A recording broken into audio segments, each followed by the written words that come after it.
fenêtre sur Cinéma. La chronique qui vous parle une fois par mois d'un film diffusé par l'Écran Vagabond du Trièves. En partenariat avec Radio Dragon.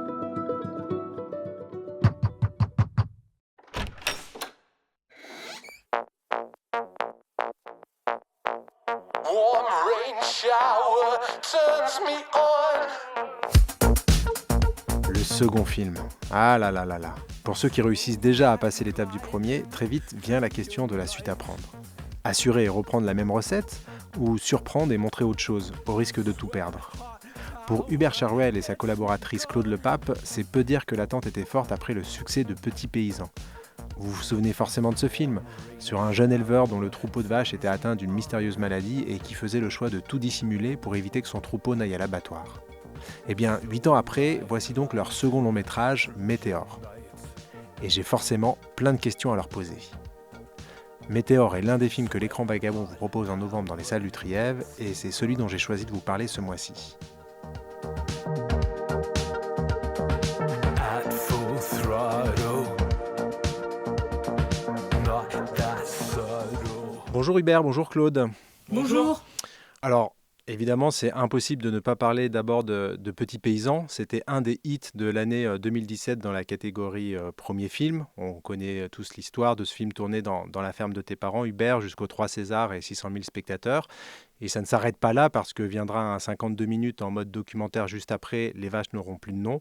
Bref, comment enchaîner après une histoire comme celle-ci qui a pris autant de place ? Qu'est-ce que vous vous êtes dit juste après ? Moi, juste après, ce que je me suis dit, c'est que j'avais envie de retourner dans l'univers des courts-métrages qu'on avait fait avec Claude au tout début, c'est-à-dire d'un court-métrage qui s'appelle Diagonale du Vide, qui était tourné en 2011, qui était un projet de fin d'études quand on était encore à l'école, et d'un suivant qui s'appelait Canada, qui date de 2014. Et ensuite, ce qui se passe, c'est que il y avait plusieurs sujets, et notamment celui de peut-être faire un film catastrophe qui se passera à Saint-Dizier avec une météorite qui s'écrase dessus. Et en parallèle de ça, il y avait l'idée de parler à un moment de mon cousin avec qui j'ai grandi et qui, lui, a été l'un de ceux qui m'a poussé à faire du cinéma et qui jouait dans les courts-métrages que nous avions fait avec Claude. Et pendant que justement, comme vous le rappeliez là justement il y a quelques minutes, nous c'était Petits Paysans, la réussite, les prix, les entrées. Nous Valentin, mon cousin, on l'a vu sombrer dans la dépendance comme le personnage de Daniel. Et il y avait ce constat-là de se dire qu'est-ce que j'aurais pu faire, qu'est-ce qu'on aurait pu faire pour sauver Valentin. Donc à partir de ce moment-là, on s'est rendu compte moi je me suis rendu compte que c'était ça dont j'avais parlé plus que d'une histoire de météorite qui s'écrasait à Saint-Dizier. Bon allez, rentrons dans l'histoire de Météore quand même. Quand je lis le synopsis sur Allociné, ça commence par Diagonale du Vide, 3 amis inséparables. Tony est devenu le roi du BTP, Mika et Dan les rois de rien du tout. Ils ont beaucoup de rêves et pas beaucoup de chance. Après un nouveau plan raté, Mika et Dan doivent se sauver d'ici et même se sauver tout court. Ils se retrouvent à bosser pour Tony dans une poubelle nucléaire. Est-ce le début d'une nouvelle vie ou la fin de tout ? L'alcool vous est au-dessus.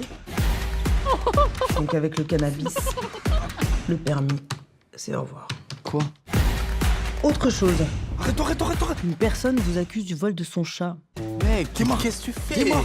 Il est extrêmement moche. Ouais, impossible qu'il me ressemble, c'est impossible que c'est moi. Ça. Il y a un collet GPS en dessous les pneus. Jette-le par la fenêtre. Attention là. T'as encore des poils là, regarde sur ton blouson. Je me suis coupé les cheveux, on a les mêmes cheveux. Je suis blanc vénitien. Vous comprenez la gravité des faits ? Vous pouvez partir en détention là, aujourd'hui, maintenant. Mais non, moi non, je vais pas en prison. Le sujet qui vient en premier, c'est celui de l'addiction, en l'occurrence celle de Mika et Dan, sauf que l'un arrive à s'arrêter, pas l'autre, créant un décalage qui va devenir la matière même du film. Évidemment, comme Dan, on a tous ce genre de personnes dans nos familles, dans nos cercles d'amis. Le gars rigolo, un peu too much, souvent généreux, qui aime picoler, qui essaye d'entraîner les autres, qui resserre tout le temps tout le monde à boire. À 20 ans, ça marche, il est suivi, puis avec le temps, il n'arrive plus à s'arrêter et à sortir de ce rôle. Il est de plus en plus seul, il est devenu alcoolique, dépendant. Néanmoins, vous faites un pas de côté parce que le point de vue du film, c'est celui de Mika, qu'on pourrait appeler l'accompagnant. Un accompagnant qui essaye en vain de l'aider. Est-ce que ce point de vue à côté du sujet, ça a été tout de suite le bon point de vue pour raconter cette histoire d'addiction ? En fait, l'idée, c'était quand même de parler de l'addiction du point de vue de ce que nous, on connaît, c'est-à-dire d'être à côté. Donc, chacun, nous, Hubert et moi, pour des cas différents, on a vécu ça.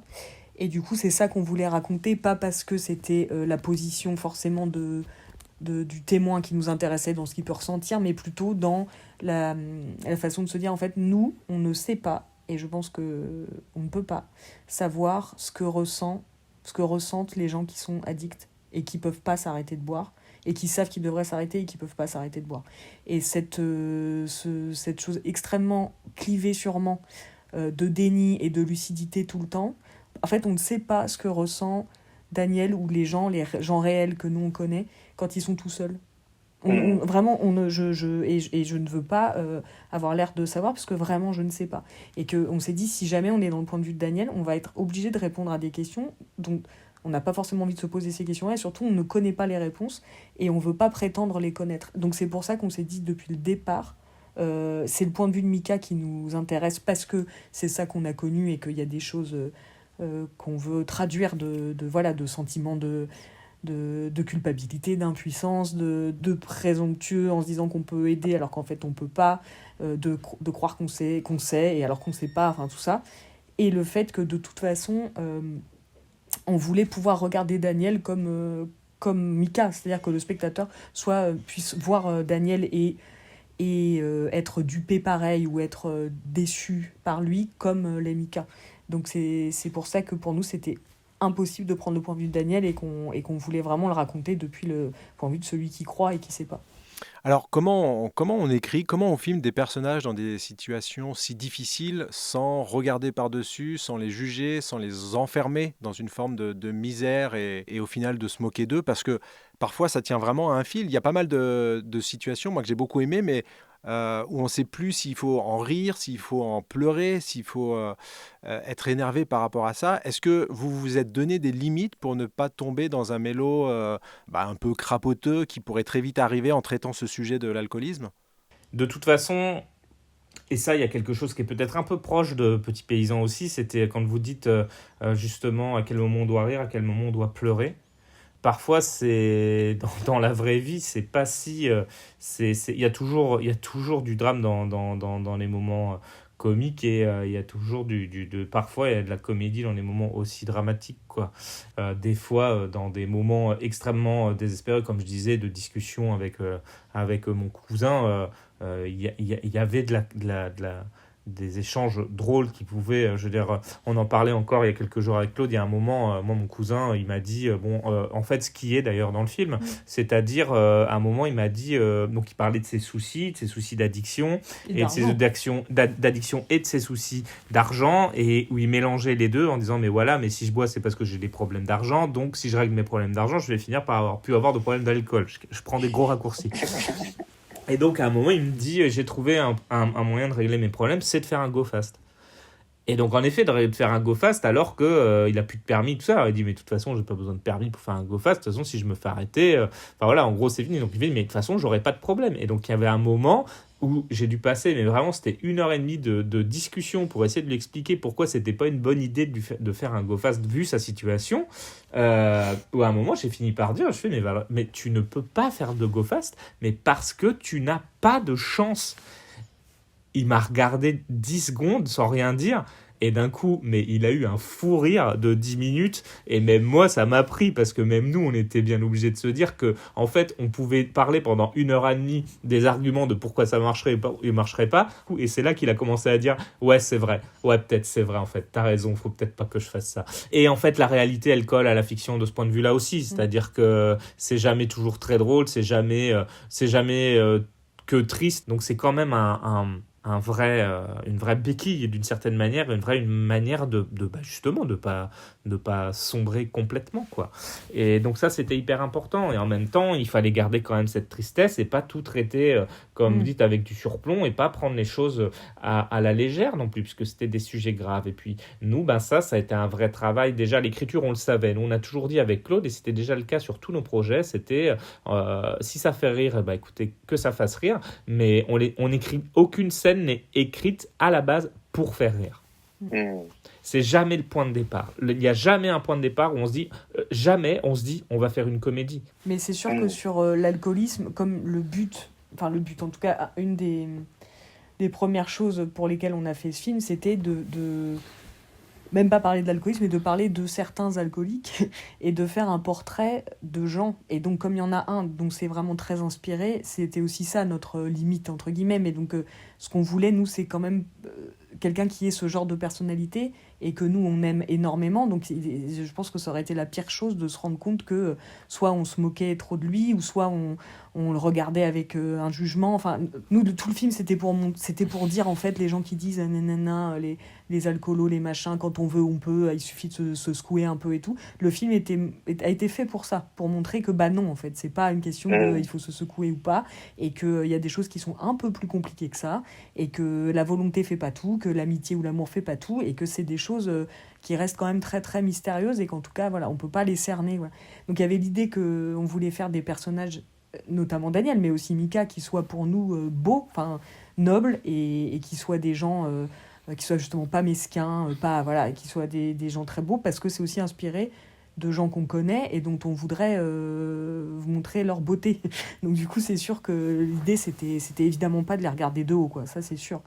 En revanche, moi, je veux reprendre son bilan épilepsie. Parce que la dernière fois, il a quitté l'hôpital sans faire son scanner. Épilepsie de manque? Oui, de manque. On pense que ça s'est aggravé. Quoi? Sa consommation. Ça s'est aggravé. Mais c'est pas possible. On boit que des tisanes. Je suis désolé. Il n'y a plus qu'à espérer que cet accident lui serve d'électrochoc. Essayez de lui parler.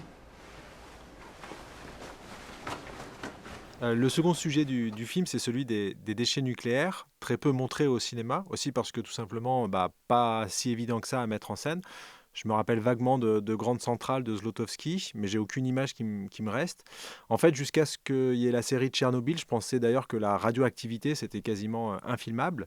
Ça reste un gros défi de mise en scène. Comment vous l'avez abordé ? Nous, on l'a abordé, déjà, on s'est rendu sur place parce que les centres de stockage de déchets radioactifs, faut le voir pour se rendre compte de ce que c'est. Moi, comme je disais, j'ai grandi juste à côté, mais la première fois que je me suis vraiment rendu sur le site, j'avais 30 ans. D'abord, j'ai pris ma voiture, je suis allé au jour des portes ouvertes, je me suis enfoncé pendant 4 km sur une espèce d'énorme nationale empruntée par personne, qui s'enfonce loin dans la forêt, et ensuite d'où émergent des centaines et des centaines de cubes en béton, dans lequel on met des déchets nucléaires, et donc quelque chose d'assez fantastique là-dedans, de l'ordre de la science-fiction, je veux dire.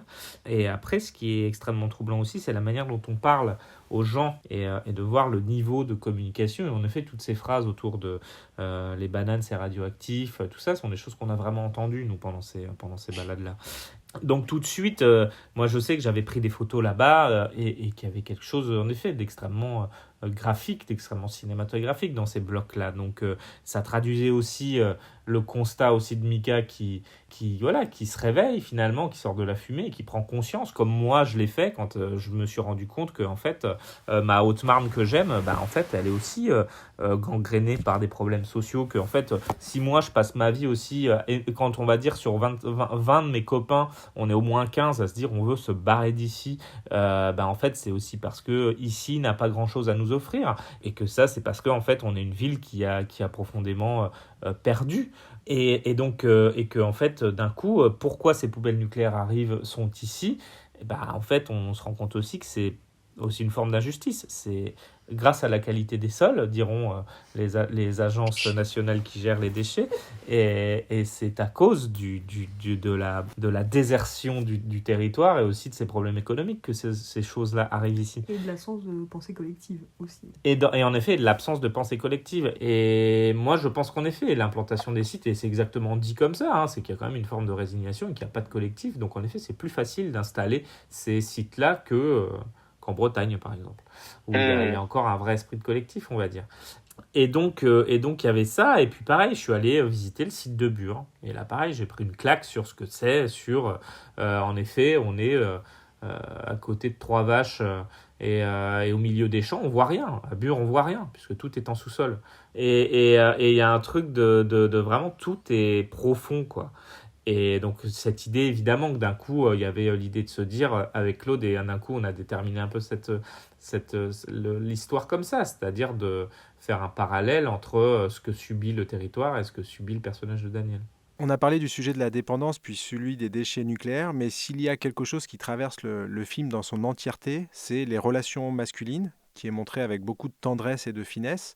Évidemment, cette tendresse, elle vient en partie du casting qui est choisi, et j'imagine que l'un des enjeux les plus importants dans la fabrication du film, ça a été de trouver cette alchimie entre eux, ce qui n'était peut-être pas gagné, j'imagine, parce qu'entre Paul Kircher, qui est assez marqué cinéma parisien, Idir, qui vient de Marseille avec un cinéma plus brut, Salif Cissé, là, c'est encore autre chose, un autre imaginaire presque, je pourrais dire.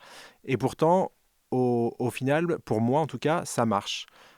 Comment vous avez réussi ce pari, trouver cette alchimie ? En fait, on est parti d'un processus de casting assez classique à la base. On a regardé des gens, on cherchait des personnes qui avaient entre 25 et 35 ans pour jouer un peu ces jeunes. Et on a vu beaucoup de gens, et la seule personne qui est ressortie de cette procédé de casting, c'est Salif Cissé.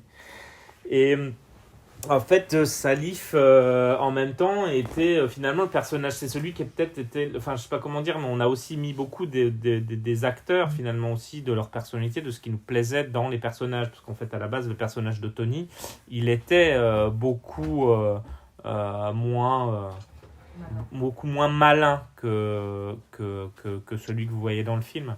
Et le truc, c'est que quand on rencontre quelqu'un comme Salif Cissé, clairement, d'un coup, on se dit, mais c'est vrai que Tony pourrait vraiment avoir une autre dimension. Et surtout, quand on rencontre Salif, c'est difficile de faire croire que Salif n'est pas malin. Voilà. Et puis, on a galéré. En fait, on trouvait pas Daniel. Je pense qu'il y avait aussi une manière un peu de se décoller du modèle original, finalement, dont on a parlé, qui était un peu compliqué d'une certaine manière. Et en fait, un soir, on a regardé le théorème de Marguerite de Anna Novion, dans lequel, du coup, c'est Jacques Giraud aussi qui avait fait l'image. On regardait pour ça, et en fait, dedans, il dit à deux scènes. Et tout de suite, en fait, Claude m'a dit, mais vous l'avez vu, lui? Je fais, bah non, on l'a pas vu. Donc, on l'a convoqué, et en fait, Idir, c'était une évidence tout de suite. Il avait saisi le rôle, et moi, Paul, je l'avais vu, donc en effet, dans Le règne animal de Thomas Caillet, mais il était beaucoup trop jeune, et même dans ce qu'il jouait, pour que je me dise, ce sera Mika. Puis à un moment, en fait, on s'est dit, mais quand même, rencontrons Paul, et puis voyons. Et puis voilà, sur les trois, je pense qu'il y a un truc d'acteur, mais il y a aussi un truc de sensibilité, justement, dont on s'est senti proche et qui nous a plu tout de suite.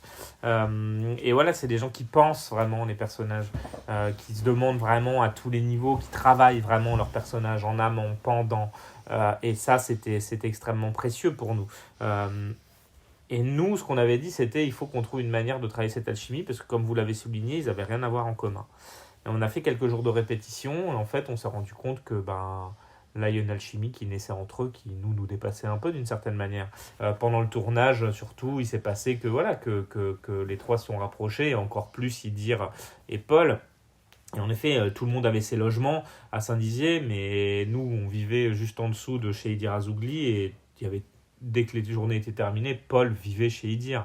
Donc vraiment, leur relation, elle est née là, et même on les a vraiment vus tout le temps se rassurer aussi sur leur personnage, sur la manière dont ils jouaient entre eux. Donc ça, c'est quelque chose on va dire, nous, auteurs, on s'est senti proche des humains derrière le professionnel, on va dire.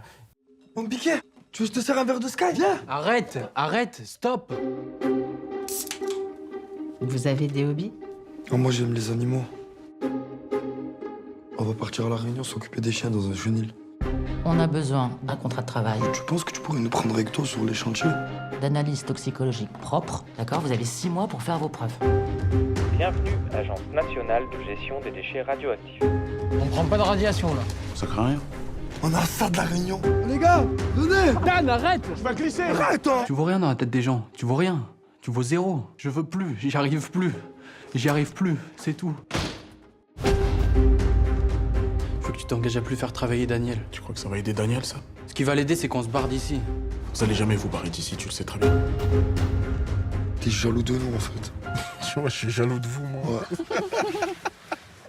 Je suis jaloux de vos chiens pourris et de vos poissons, c'est super.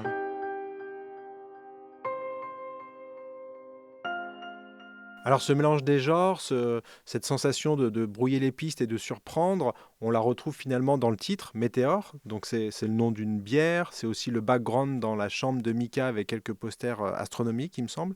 On peut aussi imaginer que ça donne à penser à l'image de la météorite qui brille dans le ciel un court instant avant de disparaître et de s'écraser. C'est beaucoup de choses en même temps et c'est aussi surtout très mystérieux. C'est quoi l'histoire de ce titre ? L'histoire de ce titre, c'était que, en fait, quand je disais, on avait plusieurs.